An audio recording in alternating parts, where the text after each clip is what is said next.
నువ్వు రోగపు కట్లతో ఉన్నప్పుడు ప్రభు నిన్ను ప్రేమించాడు. నీ రోగపు కట్లలో అందరూ నిన్ను విడిచిపెట్టిపోయారేమో. నీ రుణపు కట్లలో ఉన్నప్పుడు ప్రభు నిన్ను ప్రేమించాడు.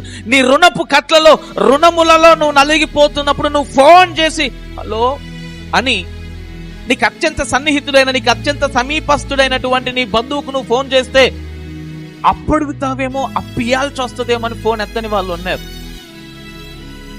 నీ శ్రమల కట్లలో, నీ వ్యసనాల కట్లలో, ఈ యొక్క వ్యాపకాల కట్లలో, నీ రోగపు కట్లలో నీ అయిన వారే, నీ దగ్గరి వారే నిన్ను విడిచిపెట్టి వెళ్ళిపోతారు. అన్ని ఉన్నప్పుడు నిన్ను కోరుకుంటారు, ఏమీ లేనప్పుడు నిన్ను విడిచిపోతారు. కానీ ప్రభువు కట్టబడిన ఆ గాడిద పిల్లను కోరుకో. ప్రభువు బానిసపు కట్లలో ఉన్న నిన్ను కోరుకో. ప్రభు ఆ గాడిద పిల్లను కోరుకున్నాడు కనుక ఆయన శిష్యులు వెళ్ళి ఆ గాడిద పిల్ల యొక్క కట్లను తెంచి తీసుకెళ్లిపోయారు. ఏయ్, ఆ గాడిద పిల్లని ఎందుకు, ఆ గాడిద పిల్ల కట్లెందుకు విప్పుతున్నారంటే ఇది నా ప్రభువుకు కావాలి.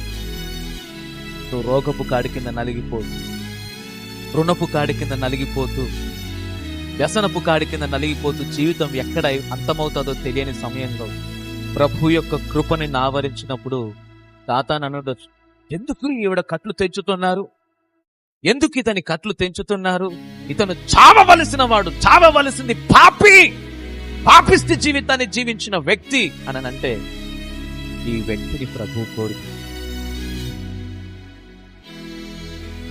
ఇది పాపి, ఇది గతం భయంకరమైనది, ఇది జీవితం దుర్భరమైనది. కానీ ప్రభు అతన్నే కోరుకుంటాడు. మరి ప్రభుని కట్లు తెంచాడు కదా నాయనా, నువ్వు ప్రభుని మోసు. దేవుడు మనకిచ్చిన ఈ స్వాతంత్ర్యము, ఈ స్వేచ్ఛ మరలా లోకములో పాపములో పడిపోవడానికి ఉపయోగించొద్దు. కానీ ఈ స్వాతంత్రము చేత మనం ప్రభువును మోయాలి, ప్రభువుని మహిమపరచడానికి ఉపయోగించాలి.